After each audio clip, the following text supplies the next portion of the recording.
Hello and welcome to a new video from Skolera. In our video today, we will continue looking at the admin interface to see what other possibilities and options that we have in this interface. Now, the navigation menu on the side leads us to different things, including part related to administration. How do we administer the system? This contains a number of settings, including here school details. This is very basically the information about the school. The school logo, the number of students, the school license number, the name of the school, its values, the time zone that we're using, and so on. The second one relates to subjects.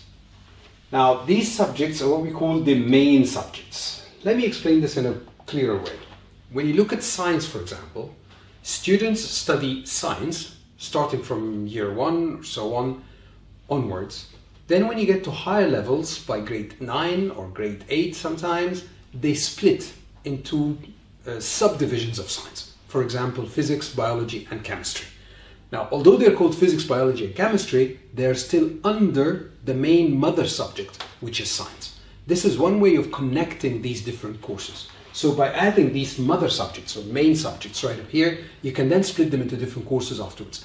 This is particularly useful when we're dealing with the question bank. Because one of the features in the question bank is that you can filter by the main subject. So when you filter by science, it will show all questions in courses related to science, plus the courses related to biology, chemistry, and physics, which are all still under science as well. Okay, so that is a major feature. The question bank setting is really simple. Here it's just to enable or disable the question bank. Most schools, I think, would enable the question bank. We will take a look, of course, at the question bank and creating the questions and filtering the questions and so on in one of the later parts of the video study. The next part is the grading system. Now, this is a crucial part of every educational institutions. How to grade things, how to set the grading systems, and so on. Because at Skolera, we know and understand that different educational systems have their own different criteria, KPIs, grading system, and so on, we had to make Skolera extremely dynamic to allow to absorb and actually to accommodate all of these different systems together. For this reason, we've created 4 sets of templates. The first set is the grading periods, and this basically tells us how we divide our academic year. In some schools we have terms, term 1 and term 2, which are then subdivided into quarters, quarter 1 and 2 under term 1, quarter 3 and 4 under term 2. In others we use trimesters, so it's just basically trimester 1, trimester 2, trimester 3. In some institutions and in some of the academic educational systems, we use terms, but then under the terms it's split into months. So you might have term 1 with October, November, and December as subdivisions, and then term 2 with February, March, and April as subdivisions. Any of these could work together collectively on Skolera. So basically, you just need to add the different types in here. So we have here semester 1 split into quarter 1 and 2s. Then you have term 1 split into October, November, and December. And term 2 again, you might have something called final exam or term exam as separate gradings or separate grading periods, and so on. The second part is the grading categories. The actual KPIs. What do we grade students on? So you can simply take a look at this. You might add attendance, homework, projects and research, quarter exams, classwork, quizzes. Remember that the naming of any of these is totally up to you. You choose what to name them, you choose how to distribute them. So that's something that's completely up to you. Most of them could be main categories, as we can see here, or sometimes we could have main categories that are divided into subcategories. Okay? Third part is the grading scale. How do we reflect these grades for the students in the student evaluation, whether on the interface or even in the report cards? You can have different ways of doing that. The most common, of course, is either by using a GPA system or by using letter system. Now remember that these are all templates which you can always adjust. You can add new templates to use as well by adjusting the templates and making any changes that you want. for the letters or even for the GPA, this can be completely changed to be things like above expectations, below expectations, approaching, emerging, whatever names that you want to give to it. Or even colors, they can change into red, blue, yellow, green, and so on. The last part we have here is the pass limits, which states basically for each subject what is the overall grade for the subject, what is the expected pass limit in grades, and that's automatically translated into a percentage. And if you're using credits, you can use the credit system. Credit system is very useful, especially in the American system, for example, because we can use that to also calculate the cumulative GPA for the students. So these are the 4 different types of templates. Now, the beauty of this is that you can apply a mix and match from those 4 templates types for each individual subject. Okay, so English grade 1 could be treated in one way, or could have its own grading system and structure. English grade 2 might be completely different. In grade 1, English might have its own structure, mathematics has its own structure, science has its own structure.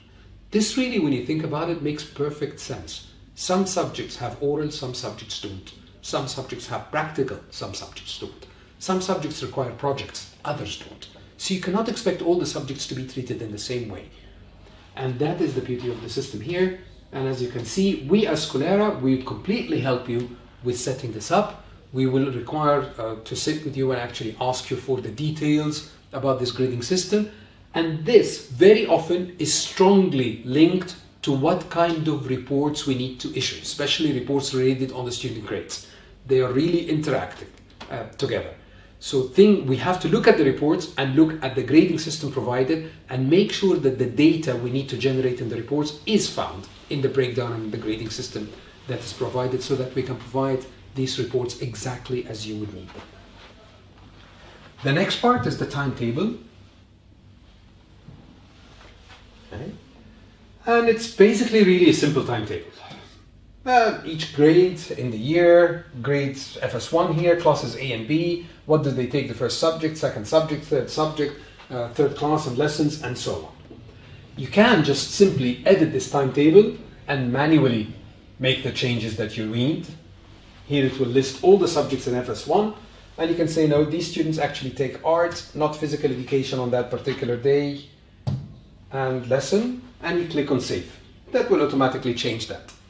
We do have cases, however, where things are actually mixed. Students are split into different groups. You can still do that. So let's say, for example, normally this happens in Islamic and Christian religions, for example, or first language and second language, if you have 2 different second languages, or so on. So here I'm going to say that these students are split into Islamic and Christian instead of music, and click save. It will show here as split, but for each student, he will only see the subject that he's taking, not both subjects. And you can continue doing this. Once you're finished with all of that, you can just click on close. Now, one of the other features that we have is that we can set up your grading or your timetable to actually have different lessons per day for different years and different start and end times for these lessons. So KG might start at 8:30, whereas elementary starts at 8, secondary starts at 8:15, and so on. And they might have different lessons and different lesson durations, different break times, and so on. This is all can be completely set up using the slot settings right up here, which we at Skolera will do for you. We just need you to give us the information and we'll set it up for you. Now, the other thing that we can do, we integrate with one of the timetable generators, an automatic timetable generator, ASC timetables in particular. If you're using ASC timetable, you can just generate your system and the details of your timetable completely using ASC timetable. Once you've come up with an acceptable timetable, from there you export the file, an XML file, which you can then import into Skolera, and that will fill the entire timetable for you, instead of having to do that one by one. And we can help you with purchasing ASC timetable if you need to, or just to help you with a little training on it. There are some requirements, however, when you're using ASC timetable, including making sure that subject names and class names and so on are consistent. So you should use the same names that are found on Skolera to apply these names in ASC timetables, so that it can actually match between these different subjects. Now that's for the timetable and timetable generation. Now announcements, this is one of the communication methods that we have in Skolera. We have lots of ways to communicate with our stakeholders, but announcements is one of them. Announcement is a unidirectional message. It's a message from the school to the users. We do not expect a response. It's not something that we are taking their opinion on. It's not something we're discussing. It's a piece of information that we're passing to a user. Things like, for example, the beginning of the academic year. We're not going to discuss that. It's going to start on that day. So we just tell our users that the academic year will start day. Times for exams and things like that, which we just want to publish. Or it could be something much simpler like that, days off or celebrations, particular events that are going to happen in the school and so on. How do we create that? You start by going to add announcement, and remember that as an admin, you must have the permission for managing announcements to be able to create announcements. And here you would write the title of the announcement. So it could be whatever title you want. The show until date, this is how long or till the date till which the announcement will remain as an active announcement for the users up there. So if I set this to the 28th, that means that it will be an active announcement till the 28th. Then you can write whatever your message is.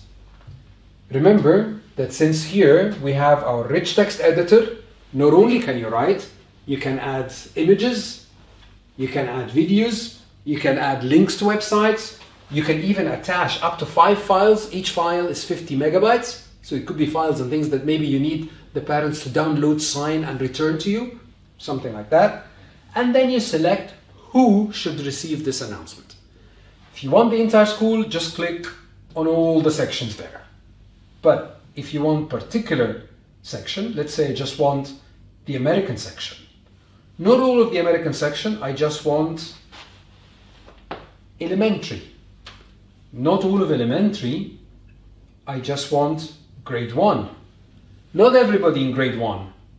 I only want people who are studying mathematics in grade 1. Not all of mathematics, I just want class A.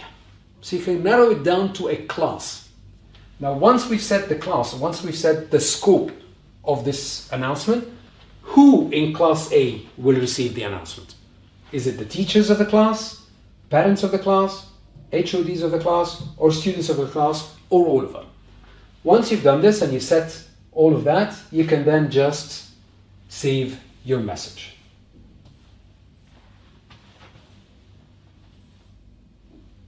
Okay?